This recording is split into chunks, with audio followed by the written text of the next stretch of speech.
నిరీక్షణ prayer house మరియు centre సంఘముల తరపున ప్రభు అయిన యేసుక్రీస్తు నామములో మీ అందరికీ నా ప్రత్యేకమైన వందనములు. ఈ దినపు దేవుని మాట 2 కొరింథీయులకు రాసిన పత్రిక 12వ అధ్యాయం 9వ వచనం. నా కృప నీకు చాలును, బలహీనత యందు నా శక్తి పరిపూర్ణమగుచున్నది. కృప అనగా దేవునికి మొరపెట్టే వారికి దేవుడు అనుగ్రహించే దైవికమైన బలం.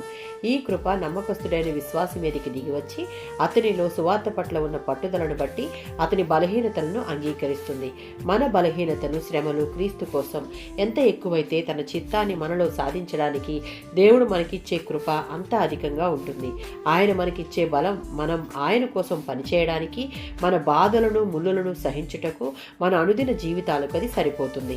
మనం ఆయనకు సన్నిహితంగా ఉన్నంత కాలం ఆయన తన పరలోక బలాన్ని, ఆదరణను మనకు అనుగ్రహిస్తూనే ఉంటాడు. 2 కొరింథీయులకు రాసిన పత్రిక 12:10లో ఉన్నట్లుగా ఇక్కడ పౌలు క్రీస్తు కోసమే పరిచర్య చేయుటకు ఆయన బల ప్రభావాలు తనలో నిలిచి ఉండాలని కోరుతున్నాడు.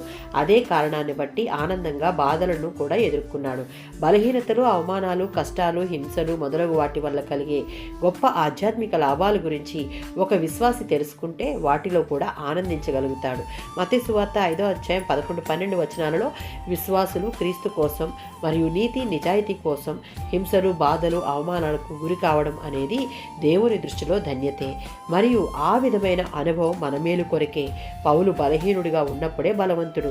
ఎందుకంటే తన బలహీనతను గుర్తించి ఇక తనపై, తన బలంపై, తెలివితేటలపై, సమర్థతపై ఆధారపడక ఫిలిప్పీ పత్రిక 4:13లో ఉన్నట్లుగా తనను బలపరచువాని యందు నేను సమస్తమును చేయగలను అని దేవుని యొక్క బల ప్రభావాలను ఆశ్రయించాడు. మనము కూడా అట్టి కృపను పొందుదుము గాక. ఆమేన్.